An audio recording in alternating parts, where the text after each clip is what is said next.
Megapixel camera लगा दिए। जबरदस्ती सबको चला दिया।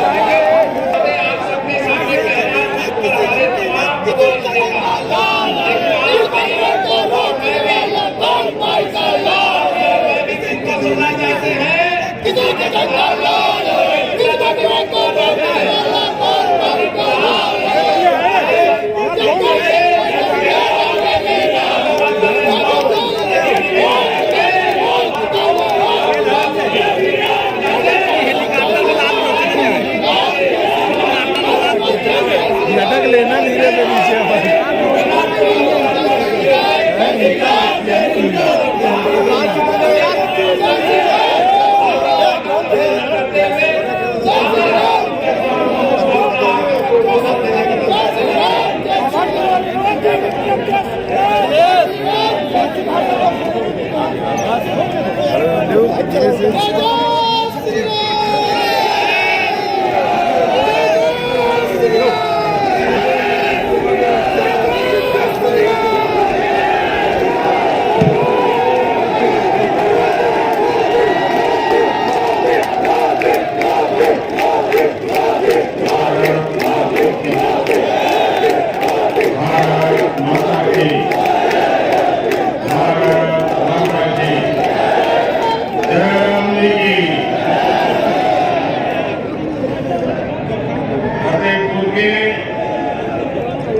आप सभी को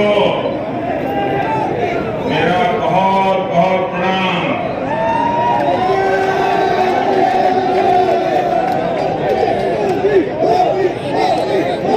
कल रात कुशीनगर में एक परिवार शादी की रस्म में आनंद उत्सव में था। अचानक एक ऐसा हादसा हुआ। यार नरक तो कई दिन यार। बहुत सी हमारी माताओं बहनों बेटियों ने जीवन दिया। मैं सभी के परिवारों के साथ मेरे संवाददाताएं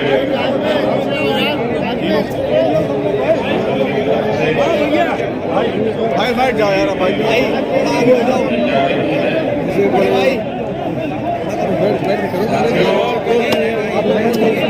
मैं भी पंजाब से आ रहा हूँ। मुझे पंजाब में बहुत सालों तक काम करने का अवसर मिला,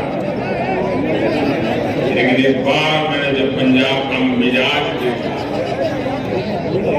पंजाब के लोगों का भारतीय जनता पार्टी को विजयी बनाने का जो जोम और जुस्सा देखा है, वो वाकई अद्भुत है, अद्भुत। मुझे उत्तर प्रदेश में भी पहले दूसरे चरण में कई स्थानों पर जाने का अवसर मिला, और जैसा 2 चरणों में मैंने देखा है, तीसरे चरण के भी कुछ कार्यक्रम किए। मैं देख रहा हूं कि हर चरण में एक से बढ़कर एक ऐसे जनता जनार्दन का समर्थन बढ़ता ही चला जा रहा है। मैं उत्तर प्रदेश के लोगों का इसलिए हृदय से बहुत बहुत धन्यवाद करता हूं।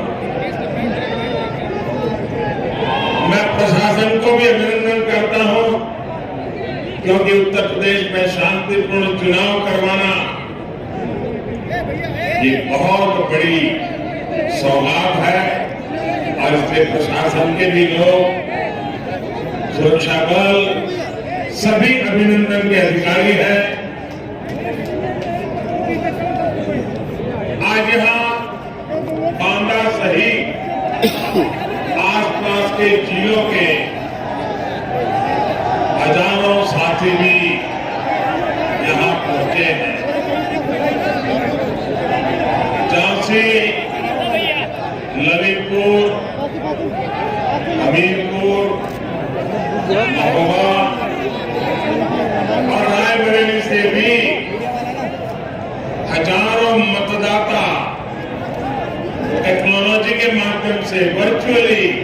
बहुत बड़ी मात्रा में आज हमारे साथ इस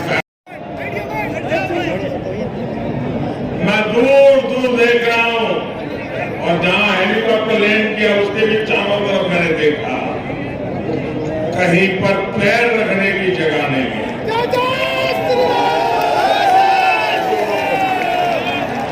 जहां मेरी नजर पहुंच रही है, लोग ही लोग नजर आ रहे हैं।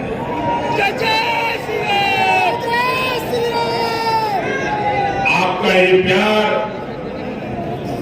इतनी बड़ी तादाद में, आप सब हम लोगों को आशीर्वाद देने के लिए आए, मैं आप सभी का हृदय से धन्यवाद करता हूं, आप सबका अभिनंदन करता हूं। साथियों, ये धरती वीर वीरांगनाओं, मेहनतकश किसानों, कारीगरों की ये धरती है। यहाँ का 52 इमली पेड़ स्वतंत्रता आंदोलन में इस क्षेत्र के योगदान का जीवंत उदाहरण। आपका जो उत्साह है, उसमें आने वाले 5 चरणों के नतीजों की भी एक झलक दिखाई दे रही है।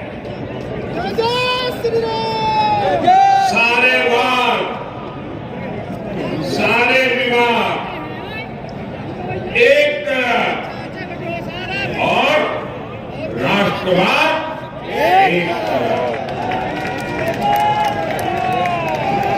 यूपी के लोगों ने ठान लिया है कि होली आने से पहले 10 मार्च को ही रंगों वाली होली धामधूम से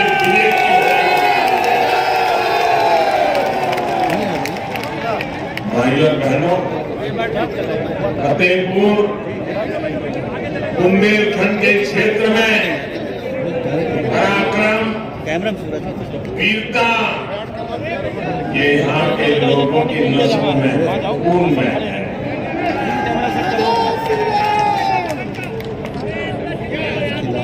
देश का सामर्थ्य बढ़ता देखकर यहाँ के लोगों का उत्साह बढ़ जाता है, लेकिन ये जो यूपी के घोर परिवारवादी हैं, उन्हें देश का पराक्रम कभी अच्छा नहीं लगा। देश कुछ भी अच्छा करता है, ये परिवारवादी उस पर सवाल उठाते हैं। आप देखिए, कोरोना की भयंकर महामारी 2 साल हो गए, पूरी दुनिया को अपनी चपेट में ले लिया है, पूरी मानवता को संकट में डाला हुआ। ऐसी भयंकर महामारी के बीच हम एक एक जीवन बचाने के लिए 2 साल से दिन रात काम कर रहे हैं, कोशिश कर रहे हैं। अब भारतीय जनता पार्टी सरकार में आपके आशीर्वाद से हमें देश की सेवा करने का मौका मिला।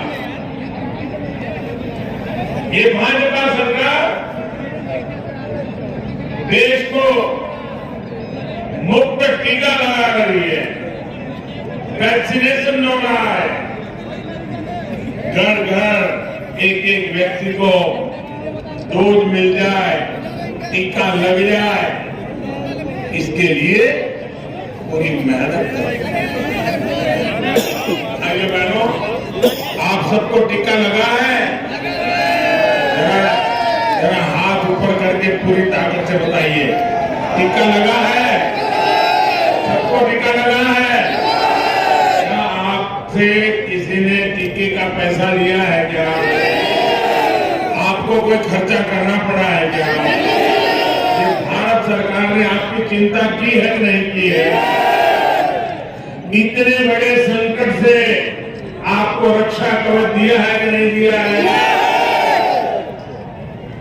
इतना बड़ा सेवा का काम, इतना बड़ा पवित्र काम, सच्चे अर्थे मानव की जिंदगी बचाने का, मानवता का काम, लेकिन ये परिवारवादी क्या बोल रहे हैं? ये तो भाजपा का टीका है। भाइयों बहनों, आपको जब टीका लगाया तो किसी ने कहा था कि भाजपा का टीका है? अरे तो कोरोना से बचने का टीका है। जब यूपी के लोगों ने इनकी बात अनसुनी कर दी, और कभी कभी तो मुझे लगता है कि टीके से दो लोग डरते हैं, टीके से दो लोग डरते हैं, एक कोरोना वायरस और दूसरे ये टीका विरोधी लोग।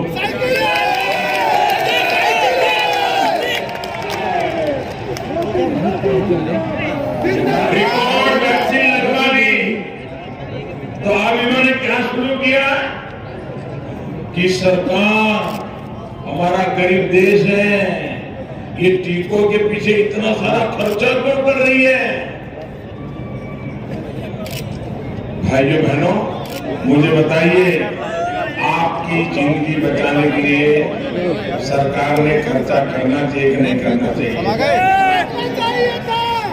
खर्चा करना चाहिए कि नहीं करना चाहिए? अगर मोदी कर रहा है, सही कर रहा है कि नहीं कर रहा है?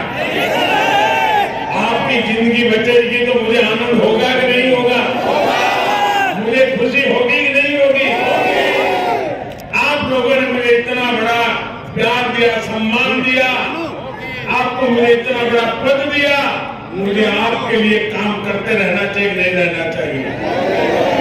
अब देखिए, ये टीका हमारे देश के वैज्ञानिकों ने कितनी मेहनत करके तैयार किया, लेकिन ये ऐसे राजनीति में लिपटे हुए लोग हैं, ऐसे परिवारवाद में फंसे हुए लोग हैं कि इनको टीके से भी समस्या, योगी से भी समस्या, मोदी से भी समस्या, टीके से भी समस्या। भाइयों बहनों, भाजपा की डबल इंजन की सरकार पिछले 2 सालों से गरीबों को मुफ्त राशन दे रही है। दुनिया के बड़े बड़े देश सब लोग आ जाएं, बड़े हो जाएगा, अपने नागरिकों की इतनी व्यवस्था नहीं कर पाए। धनी देश, संपन्न देश, वे भी वो काम नहीं कर पाए, वो भारत जैसे देश ने करके दिखाया है। 2 साल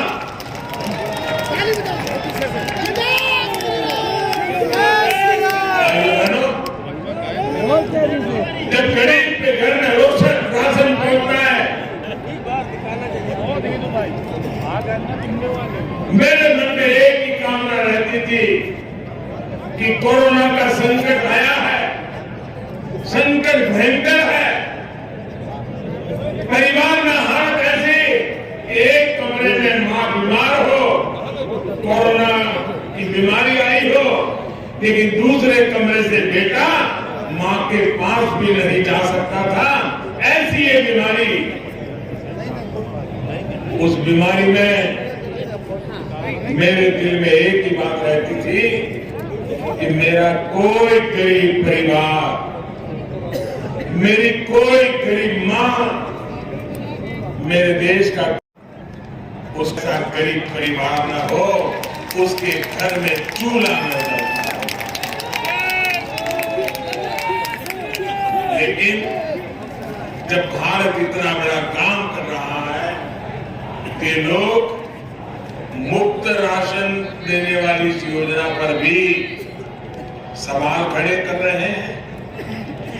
इसलिए भाइयों बहनों, मैं आज आपके बीच आया हूं इन लोगों से सतर्क रहने के लिए, आपको जगाने आया हूं कि लोग ऐसी ऐसी बातें करेंगे, ऐसी ऐसी हवाबाजी करेंगे, आपको गुमराह करने के लिए खेल खेलेंगे। ये ना गरीब का भला चाहते हैं और न ही ये देश का विकास चाहते हैं। भाइयों और बहनों,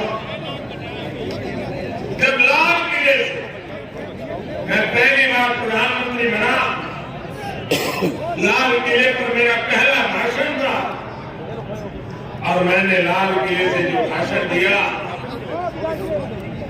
देश में माताओं, बहनों, बेटियों की पीड़ा को दूर करने के लिए शौचालय बनाने की बात कही, तो इन्होंने विवाद खड़ा किया कि कैसा प्रधानमंत्री है कि लाल किले पर से जब दुनिया सुन रही है और ये शौचालय की बात कर रहा है।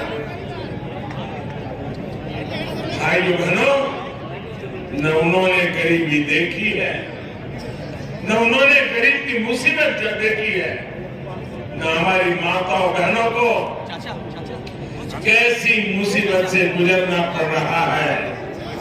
जब शौचालय नहीं होते थे, सूरज उगने से पहले अंधेरे में उसको जाना पड़ता था और रात को वो अंधेरे का इंतजार करती थी और दिन में कभी जाने की जरूरत पड़ गई तो वो पीड़ा सहन करती थी, लेकिन वो शाम का इंतजार करती रहती थी क्या कभी मेरी माताओं बहनों की पीड़ा के विषय में किसी सरकार को सोचने की फुर्सत थी क्या?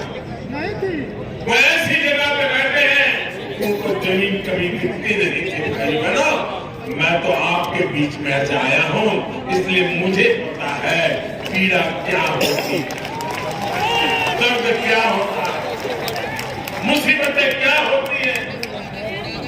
और इसलिए भाइयों बहनों, जब मैंने शौचालय बनाने का अभियान चलाया, सरकारी खजाना मैंने खर्च करना तय कर लिया।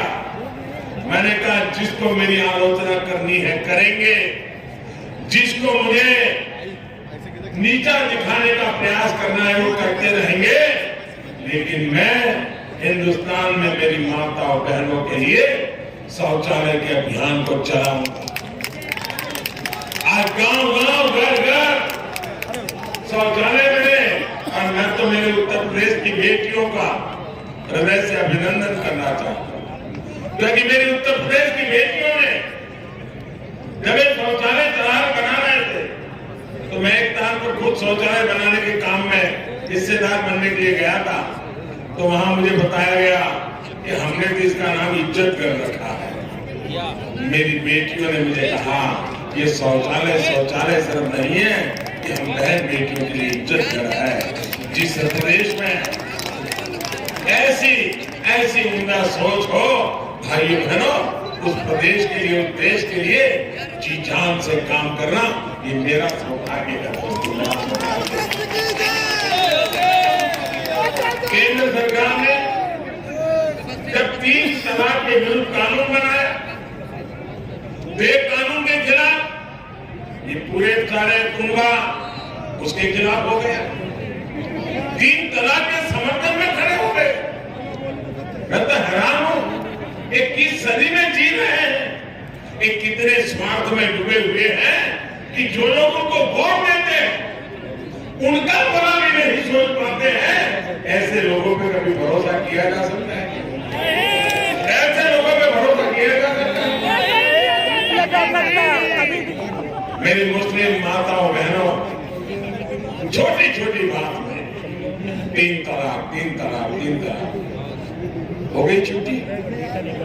वो बेटी बेचारी कहां जाएगी?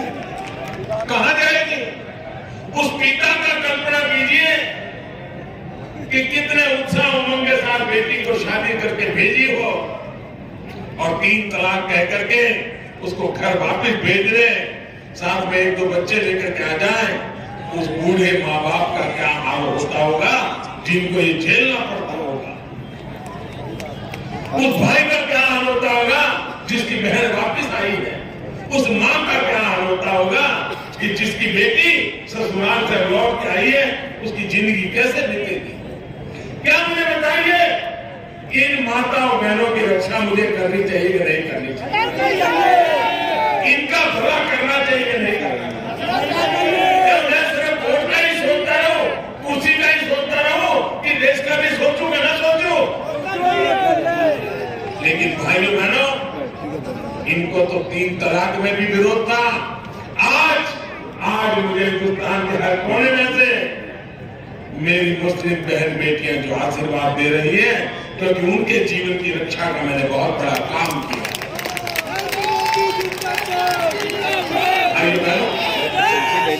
हमारे देश में गरीबी से लड़ने की ताकत,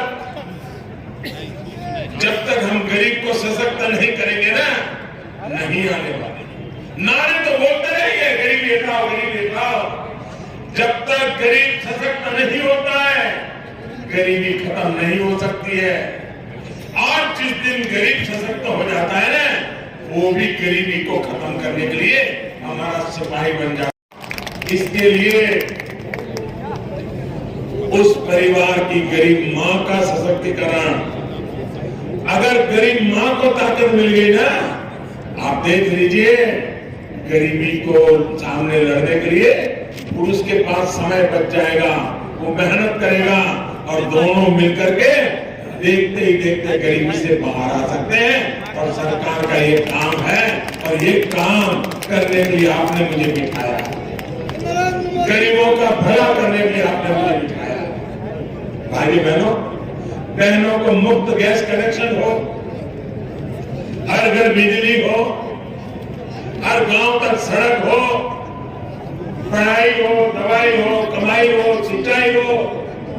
गरीब के लिए हम जो भी काम करें, ये परिवारवादियों को, जिन्होंने गरीबों को वोट बैंक बना के रखा था, उनकी नींद हराम हो गई है कि हमने तो नारे लेकर के इनको पकड़ के रखा। ये मोदी शौचालय दे रहा है, ये मोदी घर दे रहा है, ये मोदी गैस का कनेक्शन दे रहा है, ये मोदी बैंकिंग खाते लगा रहा है, ये मोदी बच्चों को पढ़ाई के लिए व्यवस्था कर रहा है, ये मोदी मुफ्त में बीमार हो गए तो दवाई की व्यवस्था करता है। इनको लग रहा है कि उनकी वोट बैंक जा रही है। अरे भाई, ये वोट बैंक के चक्कर में ही तुमने देश को तबाह करके रखा है। मेरे देशवासियों का भला कीजिए कि देश के लोग उदार है। अगर हम सच्चे अर्थ में काम करते, आशीर्वाद देते हैं। लोग कहते थे कि उत्तर प्रदेश में तो एक बार सरकार बनती है, दूसरी बार बदल जाती है, और कुछ लोग तो इसलिए सपने देखते रहते हैं कि वैसे भी बदलना ही है। अब तो उत्तर प्रदेश ही बदल गया है। उत्तर प्रदेश ने तो 2014 में हमें समर्थन दिया, 2017 में दिया, 2019 में दिया, और इसलिए वो पुराने वाली थियरी उत्तर प्रदेश ने खत्म पहले से ही कर दी है। और इसलिए 2022 में भी भारतीय जनता पार्टी विजय होकर के रहेगी। ये मैं आप कैसे देखता हूं।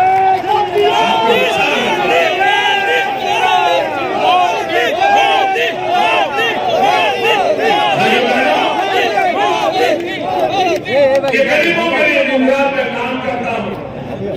ये परिवारवादी काम को छोटा काम करते हैं। ये आपके लिए छोटा होगा, लेकिन मेरे लिए तो न गरीब छोटा होता है, न गरीब की सेवा छोटी होती है। मेरे लिए तो एक प्रकार से पुण्य का अवसर होता है। इनको तो ये भी तकलीफ।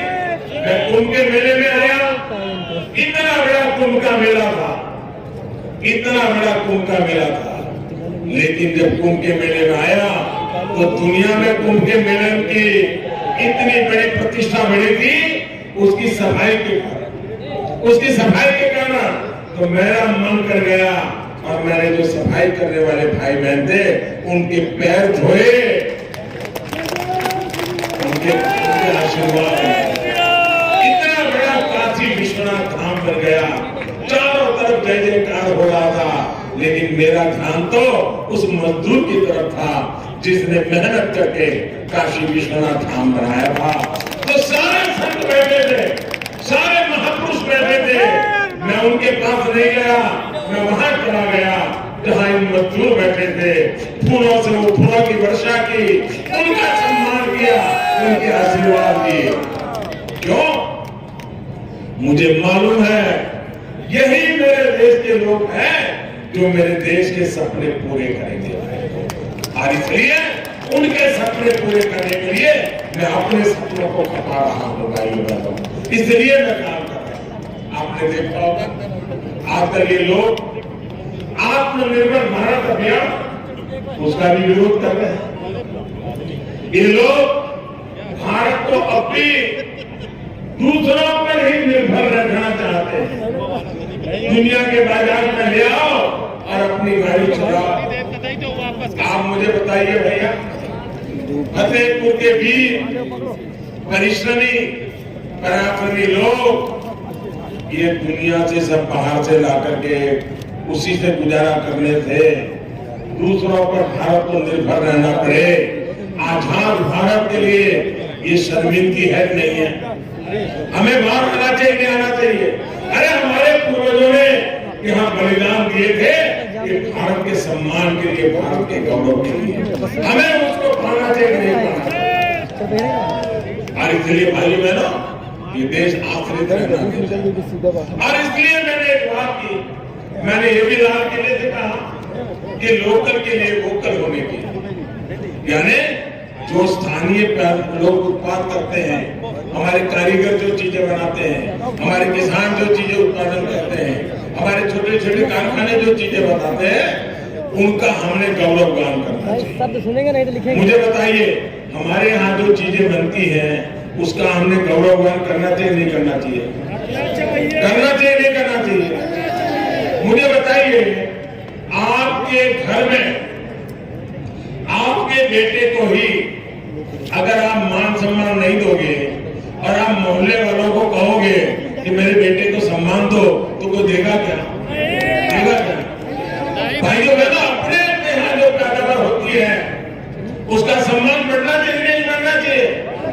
अब मुझे बताइए, अगर कांग्रेस पार्टी के नेता ये बोले कि वे स्थानीय उत्पादों को महत्व दो, तो कांग्रेस का कोई नुकसान होने वाला है क्या? अगर समाजवादी पार्टी बोले कि लोकल चीजों का उत्पादन खरीदिए, तो समाजवादी पार्टी का नुकसान होगा क्या? लेकिन मोदी ने बोला तो हम नहीं बोलेंगे। हम लोकल लोग भूखे मर जाए लेकिन हम मदद नहीं करेंगे। योगी जी ने काम किया, एक जनपद एक उत्पाद, यूपी के लघु कुटीर गृह उद्योगों को बढ़ावा देने के लिए काम किया।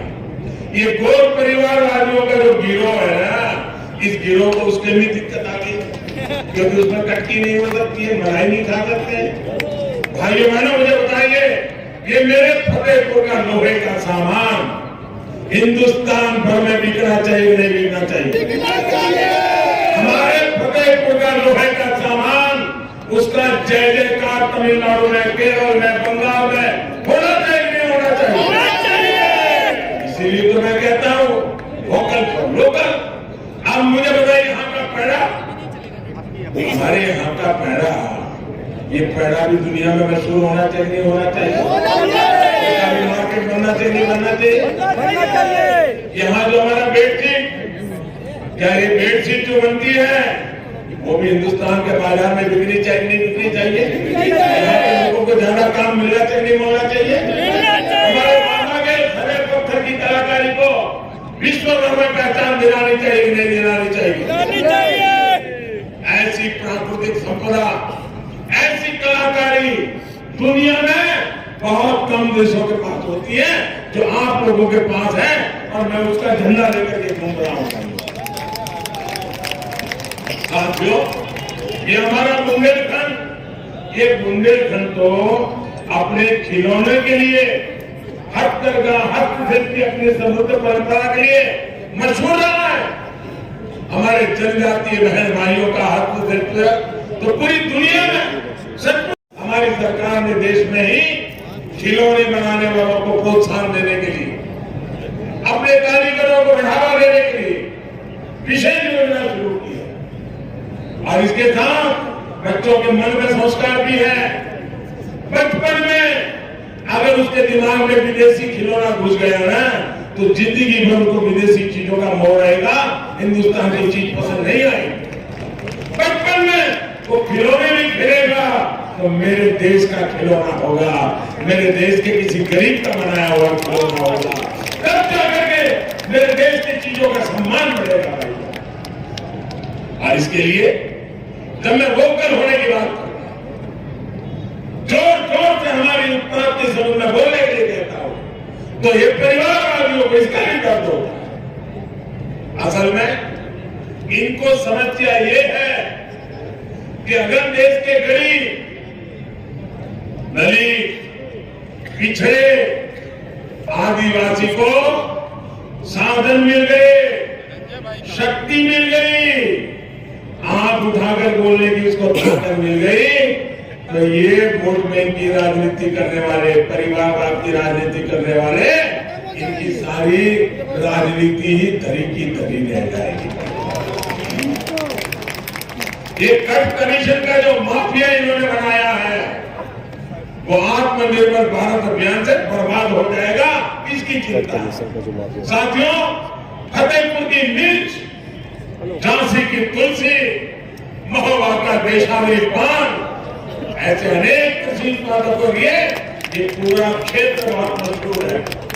विशेष रूप से छोटे किसानों के लिए ऐसी फसलें सम्मान और समृद्धि देने वाली है।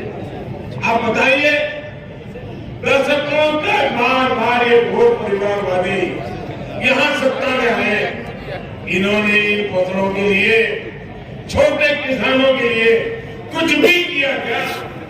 आज हम बीज से बाजार तक किसानों के लिए नई व्यवस्थाएं बना रहे हैं। किसानों के बैंक खाते में सीधे हजारों रुपये भेज रहे हैं, वरना इन्होंने तो किसानों के नाम पर झूठी घोषणाएं करके अपने परिवार, अपने नाते रिश्तेदारों की तिजोरियां भरी है।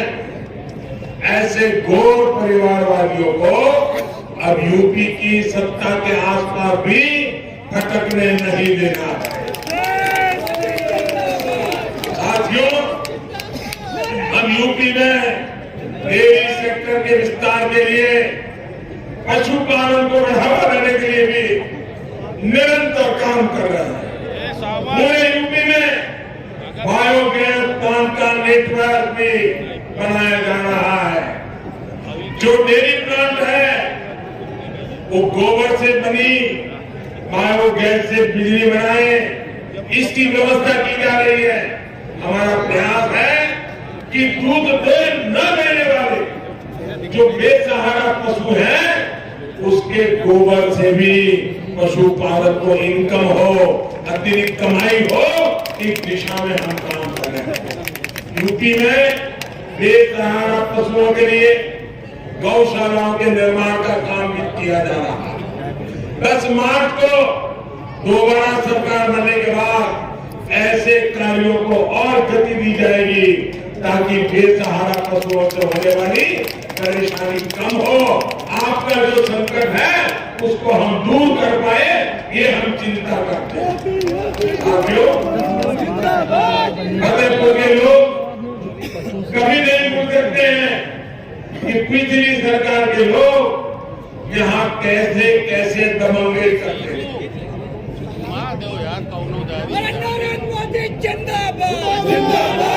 सरकारी जमीनों पर कब्जा, ये यहाँ पर तो आम बात थी। अवैध खनन माफिया ने तो फतेहपुर समेत इस पूरे इलाके को तबाह कर दिया। योगी जी की सरकार अब माफियाओं का इलाज, मुझे बताइए, इलाज करना चाहिए कि नहीं करना चाहिए? इलाज होना चाहिए नहीं होना चाहिए? योगी जी सही कर रहे हैं नहीं कर रहे हैं? कृष्ण जी सही कर रहे हैं नहीं कर रहे हैं? साथियों, गोर परिवारवादियों ने यहाँ गन्ना मालिकों की जो दुनिया थी आग मिचोली की और गन्ना मिलों को बंद किया। सिंचाई की सुविधा देने के बजाय खनन माफिया को, अवैध कब्जा माफिया को, उन्हीं को पाला पोसा। दशकों दशक तक ऐसी अनेक सिंचाई परियोजनाओं को लटकाए रखा, तब इनको बुंदेलखंड और अवध के किसानों की याद नहीं आई कि हमारी किसानों की इस तकलीफ को समझा। मानसागर परियोजना, अर्जुन सहायक परियोजना, सरयू नहर राष्ट्रीय परियोजना, ऐसी कितनी ही परियोजनाएं डबल इंजन की सरकार ने पूरी कराई है भाई। बुंदेलखंड के लाखों किसान कितने दशकों से केन बेतवा को लिंक करने की मांग करते रहे। केन बेतवा इसको लिंक करने की मांग ठीक नहीं थी भैया, लोग चाहते थे नहीं चाहते थे, लेकिन ये काम पूरा करने का बीड़ा हमारी डबल इंजन की सरकार ने उठाया है। 44,000 करोड़ रुपए से अधिक, 44,000 करोड़ से अधिक लागत से बुंदेलखंड में खेत खेत तक पानी पहुंचाया जाएगा भाइयों, ये काम हम करेंगे। लेकिन साथियों, आपको ये ध्यान रखना है कि परिवारवादियों को अगर मौका मिल गया तो उनकी दुनिया चालू रखने के लिए एक केन बेतवा लिंक परियोजना, जिसे मैं पूरा करना चाहता हूँ, उसमें भी पूरे खाएंगे रोड़े डाल देंगे। साथियों, पानी के नाम पर सालों तक इन्होंने क्या क्या खेल खेला है ये आप लोग भली भांति जानते हैं। 44,000 करोड़ यूपी की बुंदेलखंड की बहन बेटियों के साथ तो इन्होंने बार बार विश्वासघात किया। अब हमारी सरकार यहाँ हर घर जल अभियान चला रही है। 2 सालों के भीतर ही यूपी की लाखों बहनों के घर पर नल से जल पहुंच चुका है। 10 मार्च को जब फिर डबल इंजन की सरकार आएगी तो तेजी से नल कनेक्शन देने का काम किया जाएगा। और मेरी माताएं बहनें नल से जल के मेरे अभियान को लेकर के मुझे लगातार आशीर्वाद दे रही है। भाई बहनों, भाजपा सरकार का फतेहपुर और इस क्षेत्र से विशेष थे।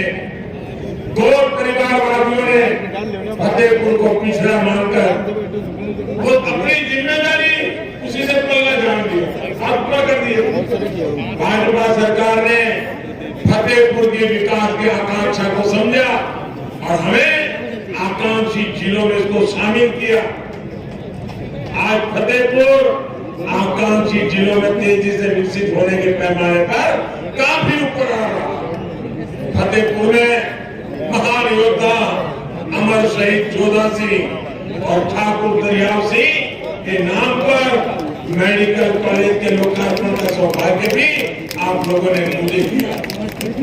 यहाँ फतेहपुर में जन औषधि केंद्रों से लोगों को सस्ती दवाइयां भी मिल रही है। यूपी में भाजपा सरकार ने 1100 से ज्यादा जन औषधि केंद्र खोले। इनसे हमारे गरीब भाइयों बहनों को करीब 700 करोड़ रुपए की बचत हुई है। फतेहपुर और आसपास के लोग ये भी नहीं भूल सकते कि कैसे इस क्षेत्र को पहले की सरकारों के समय बिजली के लिए तरसाया गया। अब योगी जी की सरकार में पहले से कई गुना ज्यादा बिजली मिल रही है। हमारे लिए फतेहपुर का, प्रदेश का, देश का हर गांव, हर क्षेत्र महत्वपूर्ण है। गोर परिवारवादियों की सोच परिवार से शुरू होकर परिवार पर ही खत्म हो जाती है। एक छोटी सी सोच से यूपी जैसा बड़ा प्रदेश, इतनी बड़ी जनसंख्या वाला प्रदेश नहीं चलाया जा सकता। यही वजह है कि फिर एक बार यूपी कह रहा है आएगी तो आएगी, आएगी तो आएंगे तो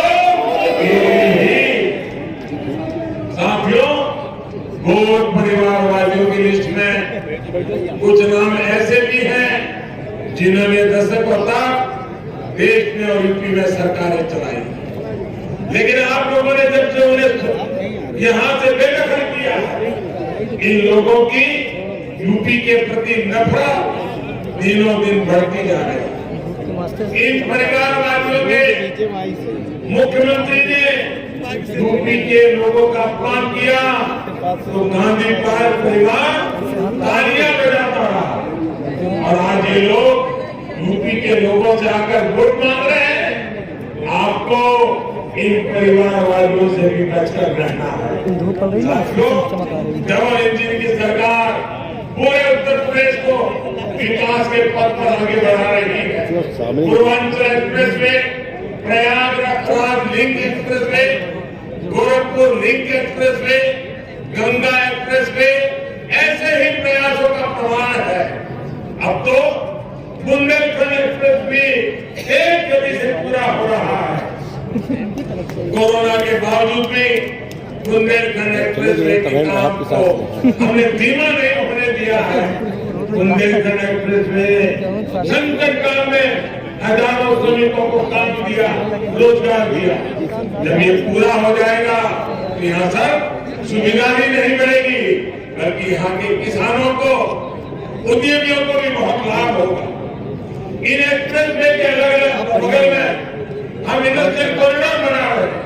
बड़े बड़े गोदाम, बड़ी बड़ी कोल्ड स्टोरेज, इसकी फैसिलिटी बना रहे हैं। भाइयों बहनों, डबल इंजन की सरकार इस क्षेत्र के शौर्य और वीरता के समृद्ध इतिहास को और ऊंचाई पर पहुंचाने जा रही है। देश के 2 डिफेंस कॉरिडोर में से एक अब यूपी में बन रहा है। देश की सेना को ताकतवर बनाने, रक्षा साजो सामान में भारत को आत्मनिर्भर बनाने का काम अब ये क्षेत्र करेगा, बुंदेलखंड करेगा, जहां अनेक डिफेंस की फैक्ट्रियां लगेगी। साथियों, अब अवध और बुंदेलखंड के तेज विकास के लिए बदलाव लेने वाले नहीं, जमीन पर बदलाव करने वाले चाहिए। परिवारवाद को बढ़ावा देने वाले नहीं, पलायन को रोकने वाले चाहिए। सिर्फ घोषणा करके सो जाने वाले नहीं, बल्कि घोर परिश्रम करने वाले लोग चाहिए। इसलिए आपको मैं आग्रह करने आया हूं, इस चुनाव को महत्वपूर्ण मानिए, मन में ठान लीजिए। सबसे पहला काम करेंगे तो मतदान का करेंगे, बाकी सारे काम बाद में करेंगे। मतदान को हम प्राथमिकता दें, लोकतंत्र के उत्सव मनाए। मैं मेरे युवा साथियों को, मेरे बहन बेटियों से विशेष रूप से कहूंगा, आपको भारी मतदान करना है और मतदान कराना भी है, घर घर जाना है, मतदाताओं को तैयार करना है, भारी मात्रा में मतदान करवाना है। इतनी बड़ी तादाद में आप आशीर्वाद देने आए हैं। मैं फिर एक बार आपका हृदय से बहुत बहुत आभार व्यक्त करता हूँ। दोनों हाथ ऊपर करके मेरे साथ बोलिए, भारत माता की, भारत माता की, भारत माता की। बहुत बहुत धन्यवाद।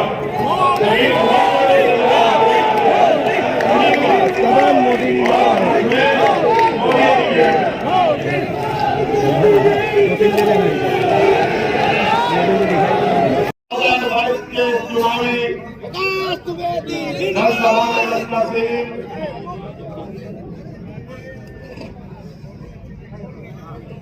फतेहपुर लोकसभा क्षेत्र की माननीय सांसद उनके हो गए, डिफेंस सिस्टम खराब